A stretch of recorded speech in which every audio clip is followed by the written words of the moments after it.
अस्सलाम वालेकुम, मेरा नाम डॉक्टर औरंगज़ेब है और आज हम जिस टॉपिक पे बात करेंगे दैट इज़ ब्रेन ट्यूमर, दिमाग की रसोली। काफ़ी लोगों ने मुझे कहा है कि दिमाग के टॉपिक पे आप कुछ बात करें, तो जो दिमाग की रसोली है वो दो किस्म की होती है, एक है बेनाइन, दूसरी है मैलिग्नेंट। बेनाइन ट्यूमर्स जो होते हैं वो अपने कैप्सूल के अंदर रहते हैं और मैलिग्नेंट जो होते हैं वो अपने कैप्सूल से बाहर की तरफ अप्रोच करते हैं और दिमाग में फैलने की कोशिश करते हैं। जो बेनाइन ट्यूमर्स हैं उसमें मोस्ट कॉमन हमारे पास मेनिंजोमा है, क्रेनियोफेरेंजियोमा है, और जो मैलिग्नेंट ट्यूमर्स हैं उसमें हमारे पास मेट्स आते हैं या हाई ग्रेड ग्लायोमा के पेशेंट्स हमारे पास आते हैं और ये प्रेजेंट करते हैं विद हेडेक, सर के दर्द के साथ। वो किसी भी तरफ हो जा सकता है, आगे की तरफ, पीछे की तरफ, और हमारे पास प्रेजेंट करते हैं वीकनेस के साथ, कमजोरी, हाथ की कमजोरी, पाँव की कमजोरी, चेहरे पे वीकनेस हो सकती है। ये सारी अलामत हैं दिमाग की रसोली के साथ। उसके अलावा नज़र की कमजोरी, विजुअल वीकनेस, उनको किसी भी डायरेक्शन में वो देखते हैं तो उनको धुंधलापन नजर आता है। इस तरह की प्रेजेंटेशंस होती हैं, या उनको बोलने में डिफिकल्टी होती है। पेशेंट्स अक्सर आते हैं कि भाई हम प्रॉपर बात नहीं कर पाते और जब हम इन्वेस्टिगेट करते हैं तो ब्रेन ट्यूमर निकलता है उसमें।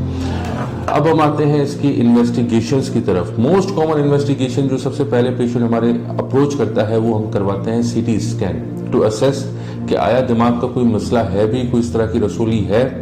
तो उसके लिए हम सबसे पहले करवाते हैं सीटी स्कैन ब्रेन प्लेन या कंट्रास्ट। अगर उसमें जज हो जाता है कि भाई हाँ इसमें इस तरह की रसोली है जो ब्रेन में स्पेस ऑक्युपाई कर रही है, तो हम करवाते हैं MRI brain contrast. MRI brain contrast करवाया जाता है, ब्रेन की पूरी उसकी साइज और उसको सर्जिकल अप्रोच कैसे किया जाएगा उसकी जजमेंट के लिए हम एमआरआई करवाते हैं। अगर उसके साथ जरूरत पड़ी तो हम एंजियोग्राफी भी ऑर्डर करते हैं, डिपेंड करता है कि वो कितना डीप है और वेसल्स उसके कितने करीब हैं, तो उसकी भी जरूरत पड़ सकती है।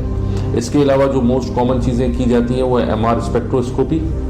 एमआर स्पेक्ट्रोस्कोपी से भी हमें ये पता चलता है कि आइदर ट्यूमर मैलिग्नेंट है या बेनाइन है, तो हम उसको अप्रोच किस तरह से करें उसमें हमें जजमेंट करने में बड़ी आसानी महसूस होती है।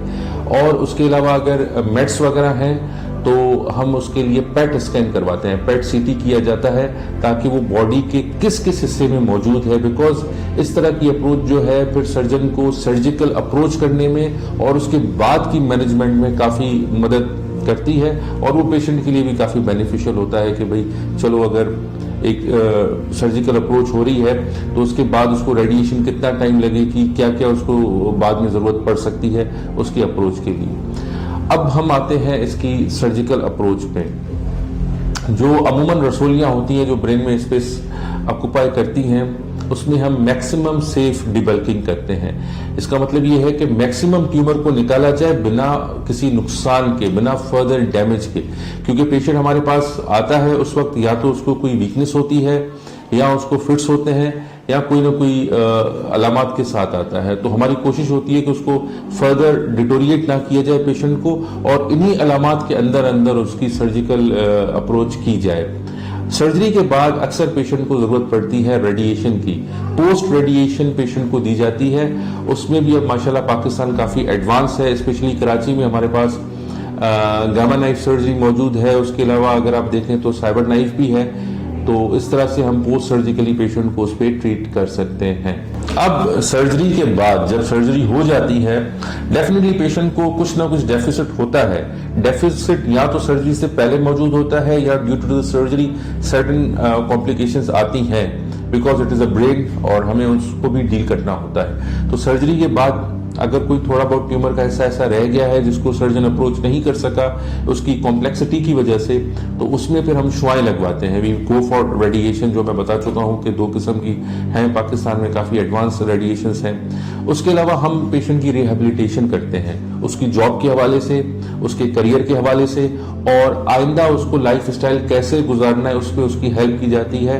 तो पोस्ट सर्जरी जो है पेशेंट की रिहेबिलिटेशन की जाती है इस हवाले से कि how to approach the different aspects of the life. तो उसमें भी हमें काफ़ी पेशेंट का साथ देना पड़ता है। अगर इनमें से कोई भी अलामत आप महसूस कर रहे हैं तो बिल्कुल आप मुझसे रब्ता कर सकते हैं। मेरी टाइमिंग्स हैं मेडिकेयर में 5 to 8, तो उसमें आप बिल्कुल मुझसे रब्ता कर सकते हैं। और उसके बाद जो भी आपकी इन्वेस्टिगेशंस या जो भी आपको बेहतर होगा आपके लिए उसको हम उस तरह से ट्रीट करेंगे। Thank you.